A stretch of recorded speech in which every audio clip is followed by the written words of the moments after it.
नमस्ते साथीहरु, आज चाहिँ म कोदोको सुप खोले बनाउने रेसिपी लिएर आइसकेको छु। हजुरहरुले चाहिँ भिडियो अन्तिमसम्म हेरेर साथ दिनु होला। पहिले एउटा भाँडा बसाल्ने अनि त्यसमा चाहिँ घिउ राख्ने। मैले चाहिँ कराही तताइसकेको छु। अब घिउ राखे।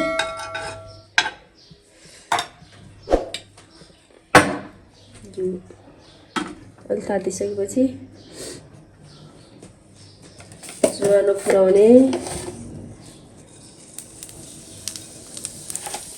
अनि त्यसपछि कुटेर राखेको लसुन छ, लसुनलाई यसमा हाल्दिने। अलि ज्वानो अलि रातो रातो भएपछि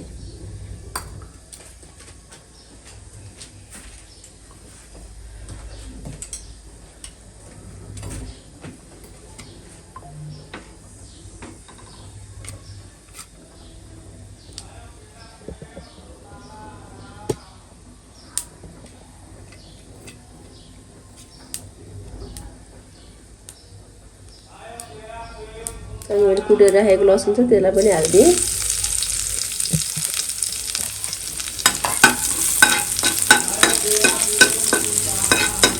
लसुन चाहिँ अलिक कलर चेन्ज भएपछि रातो रातो भएपछि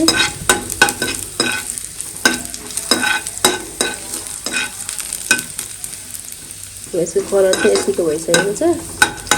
अब यसमा चाहिँ पिठो राखिदिने, कोदोको पिठो। म चाहिँ यसरी बनाउँछु किनभने पिठो बनाउँदैन कि यसरी कहिले भोट्दाखेरि चाहिँ पछि घोलेर हाल्दा चाहिँ पिठो बनाउँछ। मैले चाहिँ एक खाएर नै मेरो चाहिँ 15 केजी वेट लस गरेको है। यो चाहिँ वेट लसको लागि नि एकदम राम्रो हुन्छ। अब यसरी पिठो अलि रातो रातो भएपछि आफूलाई चाहिने जति पानी राखिदिने। म चाहिँ एक कचौरा आफ्नो लागि बनाउँदैछु।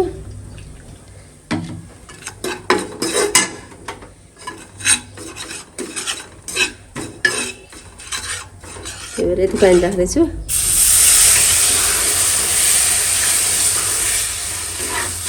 यसले चाहिँ डल्लो पर्छ, फेरि यसलाई चलाइरहनु पर्छ राम्रोसँग। यसरी नहुनेसँग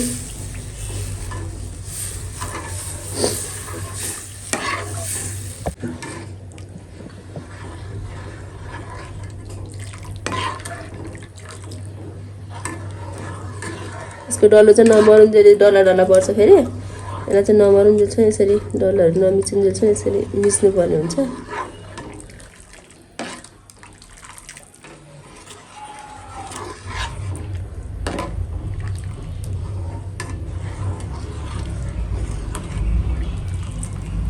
त्यसपछि चाहिँ अब स्वाद अनुसार नुन राख्ने। म चाहिँ नुन मात्र राख्छु।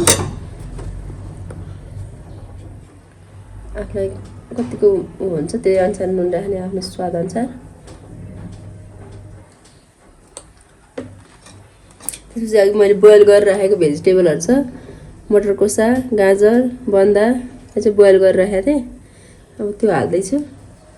यो हालेर एकछिन पकाउने।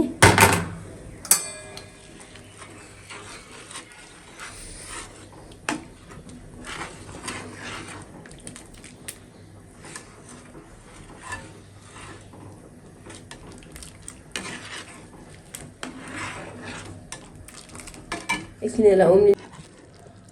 अब पाकिसकेपछि यो चाहिँ खानको लागि रेडी भइसकेको छ। यसलाई चाहिँ अब बलमा हाल्दैछु म।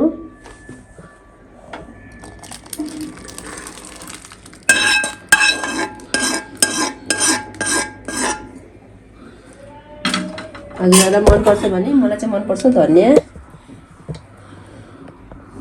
हाल्दैछु। अनि यदि हजुरहरूलाई कागती हालेर खानु मन छ भने कागती नै हाल्न सक्नुहुन्छ। हरियो खुर्सानी, प्याज माथिबाट छर्केर खान एकदम राम्रो हुन्छ, एकदम मिठो पनि हुन्छ, हेल्थको लागि पनि एकदम राम्रो। मैले चाहिँ एक खाएर नै 15 केजी वेट लस गरेको हो। त्योहरू हजुरहरूले अन्तिमसम्म मेरो भिडियो हेरेकोमा धेरै धेरै धन्यवाद। हजुरहरूलाई पनि वेट लसको लागि अरू पनि टिप्सहरू चाहिन्छ, अरू पनि रेसिपीहरू चाहिन्छ भने म चाहिँ भोलि अर्कोचोटि नेक्स्ट भिडियोमा हाल्नेछु। हजुरहरू यो चाहिँ मैले चाहिँ यो यही खाएर नै 15, यही प्लस अरू पनि खाएर, यही मात्र त के भनौँ, यही खाँदाखेरि त सधैँभरि खाँदा मिठो हुँदैन। मिठो मिठो चिजै खाएर मैले चाहिँ 15 केजी वेट लस गरेको हो 4 महिनामा। हजुरहरूलाई पनि चाहिएको छ यदि उ छ भने मलाई कमेन्ट गर्नु होला। धेरै धेरै धन्यवाद हजुरहरूले मेरो भिडियो हेरिदिनु भयो। मेरो भिडियोलाई चाहिँ लाइक, सेयर, सब्सक्राइब, कमेन्ट गरिदिनु होला है त।